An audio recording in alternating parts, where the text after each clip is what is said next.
你想没想过，喝一杯酒不光是享受，其实是在给你做大脑健身。很多人觉得品酒特玄，什么黑胡椒、青椒、奶油味儿，感觉都是品酒师在那儿装神弄鬼。我跟你讲，那不是玄学，还真有科学依据。你闻到的每一个味儿，背后都有一个化学分子在跟你打招呼。这玩意儿不光品酒师能练，我们每个人都能学会。今天我就把这事儿给你讲透了，怎么把品酒从感觉变成一个能抓在手里的技能。这事儿的核心是咱们的大脑。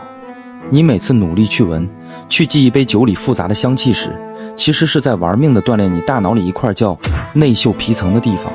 这地方是干嘛的？管记忆的。说个扎心的，老年痴呆最先攻击的就是这儿。有研究发现，那些为数不多的全球顶尖品酒师，他们这块的灰质体积就比普通人要大。所以说，分辨香气就是在给你的大脑做敏捷性训练。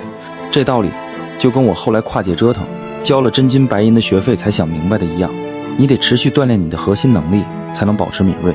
那这些风味到底是从哪儿来的？是葡萄自个儿带的吗？不是，是发酵和陈年搞出来的。在这个过程里会产生上百种芳香化合物，但真正起决定性作用的是几个冲击化合物。这玩意儿就像一把钥匙，你抓住了它，就能一下打开这瓶酒的身份大门。我给你举3个最典型的钥匙。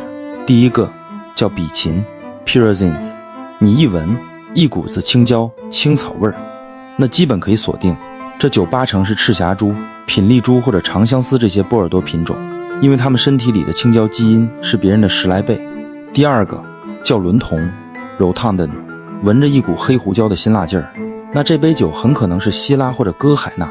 这就像给公司看财报，你一下就抓住了那个最关键的财务指标，公司的健康状况基本就清楚了。第3个叫顺势橡木内酯，这个不是葡萄给的，是橡木桶给的。你要是闻到了椰子、香草的味道，那说明这酒在橡木桶里待过。要是这味儿特浓，那有谱了，大概率是美国桶，因为美国橡木桶里的这个椰子分子比法国桶多得多。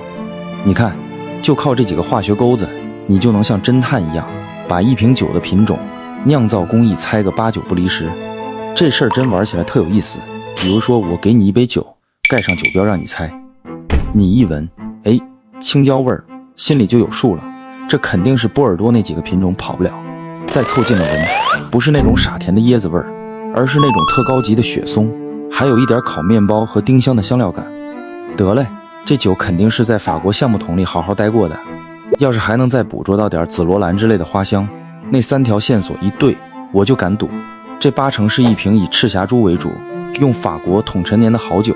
这个过程跟咱们做商业决策简直一模一样，你得把所有零散的信息、市场数据、用户反馈、竞品动态全都拼起来，形成一条完整的逻辑链，最后才能下判断。所以说，品酒真不是什么神秘的天赋，它是一套有科学依据、可以刻意练习的思维方式。你品尝的不仅是一杯酒，更是科学、艺术和自然的结晶。通过训练，你不光能更懂酒，更能把这种分析问题、解决问题的能力带到你生活的方方面面。我是老郭，有时候爱自己喝点，解压放松，想点事儿。如果你也喜欢，记得找我。